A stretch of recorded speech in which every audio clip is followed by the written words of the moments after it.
आइए आज एक ऐसी कमाल की केस स्टडी का विश्लेषण करते हैं जो भारतीय व्यापार के इतिहास की सबसे शानदार और सफल कॉर्पोरेट कहानियों में से एक है।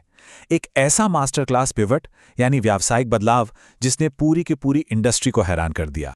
10,000 करोड़ रुपए, सुनने में ही कितना बड़ा लगता है ना।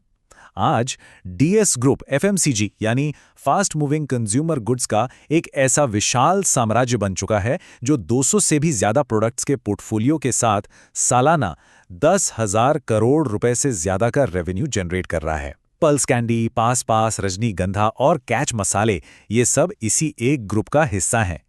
अब सबसे बड़ा सवाल ये है कि एक छोटी सी पान की गुमटी पर बैठने वाले दो लोगों ने इतना विशाल साम्राज्य आखिर खड़ा कैसे किया। सोचिए, 1929 में चांदनी चौक की एक छोटी सी पान की दुकान जिसने दो विश्व युद्ध देखे, डिस्ट्रीब्यूशन की ढेरों मुश्किलें झेली और अपने वजूद पर आए भयंकर संकटों का भी डटकर सामना किया।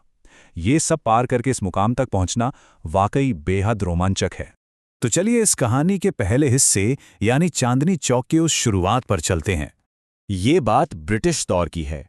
धर्मपाल जी और उनके बेटे सत्यपाल जी के पास संसाधन बहुत कम थे, लेकिन उन्होंने अपनी उस छोटी सी दुकान को ही एक बेहतरीन टेस्ट लैब बना लिया।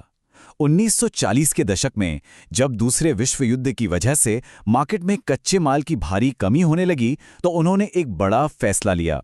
उन्होंने बिचौलियों को पूरी तरह हटा दिया और सीधे किसानों से रॉ मटेरियल खरीदना शुरू कर दिया। ये उनके बिजनेस के लिए एक बहुत बड़ा टर्निंग पॉइंट था। और क्वालिटी को लेकर उनका जुनून वो तो बस पूछिए मत। जब डिमांड बढ़ी और हाथों से मिक्सिंग करना मुश्किल हो गया तो उन्होंने अपनी खुद की फैक्ट्री लगा ली। उस समय के बिखरे हुए और असंगठित मार्केट में उनका एक बड़ा सख्त उसूल था, अगर सिर्फ सूंघने भर से खुशबू बिल्कुल परफेक्ट नहीं लगती तो वो पूरा का पूरा बैच सीधे फेंक देते थे, कोई समझौता नहीं। यहां से कहानी अपने दूसरे पड़ाव पर आती है जहां उन्होंने डिस्ट्रीब्यूशन के सबसे मुश्किल कोड को क्रैक किया। हुआ यूं कि 1946 में उन्होंने जाफरानी पत्ती 120 नाम से एक साफ सुथरी पैकेजिंग वाला प्रोडक्ट बनाया, लेकिन पुराने डिस्ट्रीब्यूटर्स ने इसे सिरे से नकार दिया। अब कोई और होता तो शायद हार मान लेता, पर सत्यपाल जी ने ऐसा नहीं किया। वो सीधे रिटेलर्स के पास पहुंचे और उन्हें एक ऐसा रिस्क फ्री ऑफर दिया जिसे ठुकराना नामुमकिन था। उन्होंने कहा, बस कुछ पैकेट अपने काउंटर पर रख लीजिए, अगर नहीं बिकेंगे तो हम वापस ले जाएंगे। और बस ये दाव एकदम सटीक बैठा। फिर आया 1970 और 80 का दशक। समाज तेजी से बदल रहा था। जो लोग ऑफिस जाते थे उनके लिए वो पुराना झंझट भरा गीला पान खाना बहुत असुविधाजनक हो गया था। इसी परेशानी ने एक एकदम नए, सूखे, साफ और सुविधाजनक पान मसाले के लिए बाजार का दरवाजा खोल दिया। और यहीं से शुरुआत होती है हमारे तीसरे हिस्से की, एक साधारण सी कमोडिटी को एक प्रीमियम ब्रांड बनाने के सफर की। इस सांस्कृतिक बदलाव को कंपनी ने बहुत जल्दी भांप लिया। 1983 में उन्होंने रजनीगंधा को मार्केट में उतारा, लेकिन इसे ऐसे ही नहीं लॉन्च किया गया। इसके पीछे बड़े बड़े सितारों वाले ग्लैमरस एड कैंपेन चलाए गए।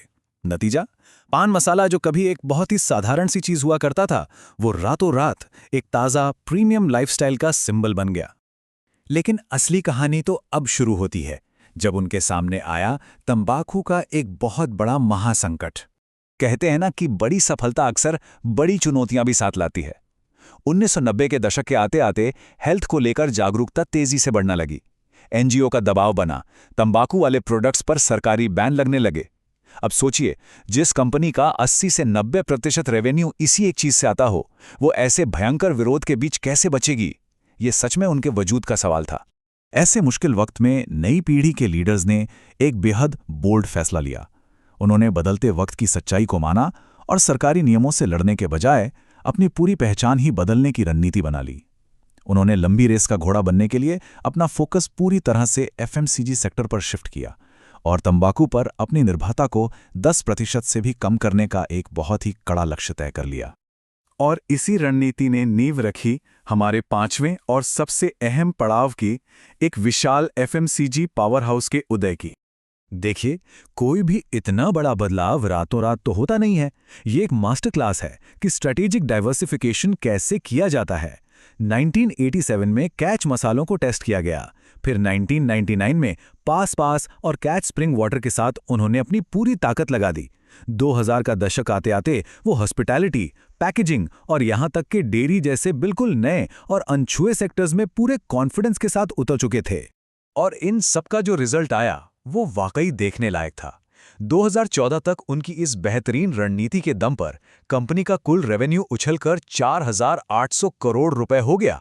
सबसे बड़ी बात पता है क्या थी? उनके टोटल बिजनेस में तंबाकू की हिस्सेदारी सफलतापूर्वक गिरकर सिर्फ 25% रह गई थी। उनका मास्टर प्लान बिल्कुल सही दिशा में काम कर रहा था। फिर एंट्री होती है साल 2015 की और मार्केट में आता है उनका एक ऐसा प्रोडक्ट जिसने पूरी तस्वीर ही बदल कर रख दी, पल्स कैंडी। एक एकदम अचानक से आने वाला तीखा और चटपटा स्वाद। बिना किसी भारी भरकम एड बजट के इस एक इनोवेशन ने ठहरे हुए भारतीय कैंडी मार्केट में तहलका मचा दिया। अगर हम पल्स की सफलता के इन आंकड़ों पर नजर डालें तो ये सच में हैरान कर देते हैं। लॉन्च होने के पहले 8 महीनों में ही 100 करोड़ रुपए की सेल्स और 2017 तक आते आते ये भारत की नंबर 1 कैंडी बन गई। सिर्फ 2 साल के अंदर पूरे इंडिया के कैंडी मार्केट के 33% हिस्से पर कब्जा कर लेना। 1 रुपए की कैंडी के लिए यह आंकड़ा अपने आप में बहुत बड़ी बात है। आज के रेवेन्यू ब्रेकडाउन पर नजर दौड़ाएं तो साफ पता चलता है कि उनका वो साहसिक पिवट कितना कामयाब रहा। Food and beverage 42%, mouth fresheners 38% और तंबाकू, जो कभी उनकी पूरी पहचान हुआ करता था, वो अब घटकर सिर्फ 10% रह गया है। ये किसी भी बिजनेस के लिए एक परफेक्ट टर्न अराउंड है। इसी सही दिशा में किए गए बदलाव के बदौलत आज ये कंपनी 10,000 करोड़ के जादुई आंकड़े को पार कर चुकी है। लेकिन सफर अभी खत्म नहीं हुआ है। 2030 तक 25,000 करोड़ के रेवेन्यू तक पहुंचने का उनका एक बहुत ही महत्वाकांक्षी लेकिन बिल्कुल रियलिस्टिक गोल है। अब सवाल ये है कि इन सब ब्रांड्स को इतना बड़ा बनाता कौन है? तो इसका जवाब है उनका वो शांत लेकिन बेहद ताकतवर डिस्ट्रीब्यूशन नेटवर्क। 150 सुपर स्टॉकिस्ट और 5,000 से ज्यादा डिस्ट्रीब्यूटर्स की मदद से उनका माल पूरे देश के 15 लाख रिटेल आउटलेट्स तक बिल्कुल बिना किसी शोर शराबे के पहुंच जाता है। यही इस बिजनेस का असली साइलेंट इंजन है। तो इस पूरी केस स्टडी से सबसे बड़ी सीख क्या मिलती है? यही कि जो असली और लंबे समय तक टिकने वाले कॉर्पोरेट बदलाव होते हैं, उन्हें पूरे बाजार में अपनी आवाज सुनाने के लिए किसी शोर या दिखावटी पीआर की जरूरत नहीं होती। उनका शांत लेकिन सॉलिड काम ही उनकी सबसे बड़ी पहचान होता है। और इसी के साथ हम एक बहुत ही दिलचस्प सवाल पर आकर रुकते हैं। आज के समय में ऐसे और कौन से पारंपरिक बिजनेस हैं जो कल के साइलेंट जायंट्स यानी शांत दिग्गज बनने के लिए चुपचाप अपने मॉडल्स में इसी तरह के बड़े बदलाव कर रहे हैं? जरा सोचिएगा। आज के इस विश्लेषण में बस इतना ही। बेहतरीन बिजनेस स्ट्रैटेजीज को ऐसे ही डिकोड करते रहिए